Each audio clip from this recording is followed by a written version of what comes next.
ನಮಸ್ತೆ ಎಲ್ರಿಗೂ ಕಿಚನ್ ಕನ್ನಡತಿ ಯೂಟ್ಯೂಬ್ ಚಾನಲ್ಗೆ ಸ್ವಾಗತ.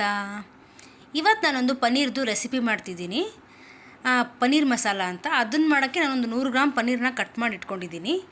ಮತ್ತು ಒಂದು 2 ಟೀ ಸ್ಪೂನು ಅಚ್ಕಾರದ ಪುಡಿ, ಅರಿಶಿನ ಪುಡಿ, ಧನಿಯಾ ಪುಡಿ 1 ಟೀ ಸ್ಪೂನು, ಚಕ್ಕೆ, ಪಲಾವ್ ಎಲೆ, ರುಚಿಗೆ ತಕ್ಕಷ್ಟು ಉಪ್ಪು ಮತ್ತು ಗರಂ ಮಸಾಲ. ಹಾಗೆ 2 ಈರುಳ್ಳಿ ಮೀಡಿಯಮ್ ಸೈಜು ಮತ್ತು 2 ಮೀಡಿಯಮ್ ಸೈಜ್ ಟೊಮೊಟೊ ಕಟ್ ಮಾಡಿ ಇಟ್ಕೊಂಡಿದ್ದೀನಿ. ಒಂದು 8 ಗೋಡಂಬಿ, ಶುಂಠಿ ಮತ್ತು ಬೆಳ್ಳುಳ್ಳಿ, ಸ್ವಲ್ಪ ಕೊತ್ತಂಬರಿ ಸೊಪ್ಪು. ನೀವು ಶುಂಠಿ ಬೆಳ್ಳುಳ್ಳಿ ಹಾಗೆ ತೊಗೋಬೋದು, ಇಲ್ಲ ಪೇಸ್ಟ್ ಇದ್ದರೆ ಪೇಸ್ಟು ಹಾಕ್ಕೋಬೋದು. ಮತ್ತು ಎಣ್ಣೆ ಒಗ್ಗರಣೆಗೆ, ಮತ್ತು ಇದು ಕಸೂರಿ ಮೇಥಿ ಅಂತ ಸ್ವಲ್ಪ ತೊಗೊಂಡಿದ್ದೀನಿ. ನೀವಿಲ್ಲ ಅಂದರೆ ಸ್ಕಿಪ್ ಮಾಡ್ಬೋದು. ಇವಾಗ ಒಂದು ಪ್ಯಾನ್ ಇಟ್ಕೊಂಡು, ಇವಾಗ ಕಡಾಯಿ ಇಟ್ಕೊಂಡಿದ್ದೀನಿ ಒಂದು. ಅದನ್ನು ಸ್ವಲ್ಪ ಹುರ್ಕೊಳ್ಳೋಣ. ಈಗ ಕಟ್ ಮಾಡಿ ಇಟ್ಕೊಂಡಿದ್ದೀವಲ್ಲ ಈರುಳ್ಳಿ ಟೊಮೊಟೊ ಸ್ವಲ್ಪ ಚೆನ್ನಾಗಿ ಫ್ರೈ ಮಾಡ್ಕೋಬೇಕು. ಅದಕ್ಕೆ ನಾನು ಒಂದು 2 ಸ್ಪೂನ್ ಎಣ್ಣೆ ಹಾಕ್ಕೊಂಡು ಫಸ್ಟು ನಾನು ಈರುಳ್ಳಿನ ಫ್ರೈ ಮಾಡ್ಕೊತೀನಿ. ಯಾಕಂದರೆ ಈರುಳ್ಳಿ ಸ್ಮೆಲ್ ಹೋಗೋವರೆಗೂ ಫಸ್ಟು ಫ್ರೈ ಮಾಡ್ಕೋಬೇಕು. ಅದೇ ಟೊಮೆಟೊ ಜೊತೆ ಹಾಕಿಬಿಟ್ರೆ ಈರುಳ್ಳಿ ಬೇಗ ಫ್ರೈ ಆಗೋಲ್ಲ. ಹಾಗಾಗಿ ನಾನು ಸಪ್ರೇಟಾಗಿ ಫಸ್ಟ್ ಈರುಳ್ಳಿ ಫ್ರೈ ಮಾಡಿಕೊಂಡು, ಅದು ಫ್ರೈ ಆದಮೇಲೆ ನಾನು ಮಿಕ್ಕಿದ್ದೆಲ್ಲ ಕಟ್ ಮಾಡ್ಕೊಂಡಿದ್ನಲ್ವ ಅದನ್ನ ಇವಾಗ ಹಾಕ್ಕೊಂಡಿದ್ದೀನಿ. ಅದು ಸ್ವಲ್ಪ ಕೆಂಪಗಾಗೋವರೆಗೂ ಚೆನ್ನಾಗಿ ಹುರಿಬೇಕು.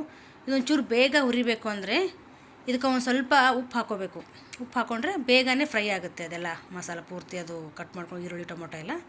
ಈಗ 10 ನಿಮಿಷ ಬಿಟ್ಟಿದ್ದೆ, ಆಲ್ಮೋಸ್ಟು ತಣ್ಣಗಾಗಿದೆ. ಇವಾಗ ತಣ್ಣಗಾದಾಗಲೇ ಮಿಕ್ಸಿಗೆ ಹಾಕ್ಕೋಬೇಕು. ಈಗ ಇದನ್ನ ನಾನು ಒಂದು ನೈಸಿಗೆ ಪೇಸ್ಟ್ ಮಾಡ್ಕೊತೀನಿ. ನೀವು ಕೊತ್ತಂಬರಿ ಸೊಪ್ಪು ಆವಾಗಲೇ ಬೇಡ ಅಂದರೂ ನೀವು ಇವಾಗಲೂ ಹಾಕ್ಕೋಬೋದು. ನಾನು ಒಗ್ಗರಣೆಲೆ ಆವಾಗಲೇ ಹಾಕ್ಕೊಂಡಿದ್ದೆ ಫ್ರೈ ಮಾಡ್ಬೇಕಾದ್ರೆ. ಇಷ್ಟು ಪೇಸ್ಟ್ ಆಗಿದೆ ನುಣ್ಣಗೆ. ಇವಾಗ ಒಗ್ಗರಣೆ ಮಾಡ್ಕೊಳ್ಳೋಣ. ಅದೇ ನಾವು ಕಡಾಯಿತ್ತಲ್ವ, ಅದೇ ಕಡಾಯಲ್ಲಿ ನಾನು ಒಂದು 4 ಸ್ಪೂನ್ ಎಣ್ಣೆ ಹಾಕ್ಕೋತೀನಿ. ಎಣ್ಣೆ ಹಾಕ್ಕೊಂಡು ಫಸ್ಟು ಇದಕ್ಕೆ ಒಂದು ಪಲಾವ್ ಎಲೆ ತೊಗೊಂಡಿದ್ನಲ್ವ, ಒಂದು 2 ಪಲಾವ್ ಎಲೆ ಮತ್ತು ಚಕ್ಕೆ. ತುಂಬ ಏನು ಎಣ್ಣೆ ಕಾದಿರಲ್ಲ, ಸ್ವಲ್ಪ ಎಣ್ಣೆ ಇನ್ನೊಂದು ಸ್ವಲ್ಪ ಬೆಚ್ಚಗಾದಾಗಲೇ ಇವೆಲ್ಲ ಹಾಕ್ಕೊಂಡ್ಬಿಡ್ಬೇಕು. ಯಾಕಂದರೆ ಎಣ್ಣೆ ತುಂಬ ಕಾಯೋವರೆಗೂ ಬಿಟ್ಟರೆ ಸಿದೋಗ್ಬಿಡುತ್ತೆ. ಹಾಗಾಗಿ ಸ್ವಲ್ಪ ಎಣ್ಣೆ ಬೆಚ್ಚಗಾಗಿತ್ತು, ಅದನ್ನ ಹಾಕ್ಕೊಂಡೆ.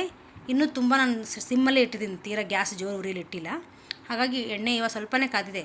ಹಾಗಾಗಿ ನಾನು ಇವಾಗ ಖಾರ ಮತ್ತು ಅಚ್ಕಾರದ ಪುಡಿ, ಧನಿಯಾ ಪುಡಿ, ಅರಿಶಿನ ಪುಡಿ ತೊಗೊಂಡಿದ್ದೆನಲ್ಲ ಅದು 3 ಇವಾಗಲೇ ಹಾಕ್ಕೊಂಡೆ. ಇದು ಹಾಕ್ಕೊಂಡ್ಮೇಲೆ ತುಂಬ ಹೊತ್ತು ಬಿಡಬಾರ್ದು, ಸೀದೋಗ್ಬಿಡುತ್ತೆ. ಹಾಗಾಗಿ ನಾನು ಇವಾಗ ರುಬ್ಕೊಂಡಿದ್ನಲ್ಲ ಮಿಕ್ಸಿಲಿ ಎಲ್ಲ ಮಸಾಲ, ಅದನ್ನ ಹಾಕ್ಕೊಂಡಿದ್ದೀನಿ. ಮತ್ತು ನೀರು ಎಷ್ಟು ಬೇಕೋ ಅಷ್ಟು ಹಾಕ್ಕೊಂಡೆ. ನಾನು ಇವಾಗ ಹಾಕ್ಕೊಂಡು ಮುಚ್ಚಿಟ್ಟಿದ್ದೆ. ಜಾರಿಗೆಲ್ಲ ಅಂಟ್ಕೊಂಡಿರ್ತಲ್ಲ, ಅದನ್ನೆಲ್ಪ ನೀರು ಹಾಕಿದೆ. ಮತ್ತು ಎಕ್ಸ್ಟ್ರಾ ನೀರು ಹಾಕಬೇಕು. ನಿಮ್ಗೆ ಗ್ರೇವಿ ಎಷ್ಟು ತೆಳು ಬೇಕೋ ಅಷ್ಟು ತೆಳು ಮಾಡ್ಕೋಬೋದು. ನಾನು ನೀರು ಹಾಕ್ಕೊಂಡು ಒಂದು 2 ನಿಮಿಷ ಚೆನ್ನಾಗಿ ಕುದಿಯೋಕ್ಕೆ ಬಿಟ್ಟಿದ್ದೆ, 2ರಿಂದ ಒಂದು 5 ನಿಮಿಷ.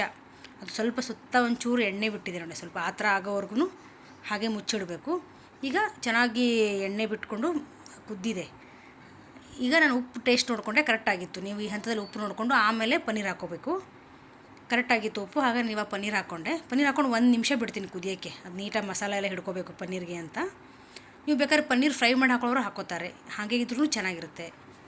ಮತ್ತು ಇವಾಗ ಲಾಸ್ಟಲ್ಲಿ ಸ್ವಲ್ಪ ಗರಂ ಮಸಾಲ ಮತ್ತು ಕಸೂರಿ ಮೇಥಿ ಹಾಕ್ಕೊಂಡು ಮಿಕ್ಸ್ ಮಾಡಿಬಿಟ್ರೆ ಬಿಸಿ ಬಿಸಿಯಾದ ಪನ್ನೀರ್ ಮಸಾಲ ರೆಡಿ ಆಯಿತು. ಇವಾಗ ಅದನ್ನ ಒಂದು ಬೌಲ್ಗೆ ಸರ್ವ್ ಮಾಡ್ಕೊಳ್ಳೋಣ.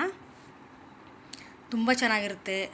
ಪನ್ನೀರ್ ತುಂಬಾ ದೇಹಕ್ಕೆ ಒಳ್ಳೆಯದು, ಅದರಲ್ಲಿ ಪ್ರೋಟೀನ್ ಅಂಶ ಜಾಸ್ತಿ ಇರುತ್ತೆ. ಸೊ ನೀವು ಟ್ರೈ ಮಾಡಿ, ಹೇಗೆ ಬಂದಿದೆ ಅಂತ ಕಮೆಂಟ್ ಮಾಡಿ. Thanks for watching.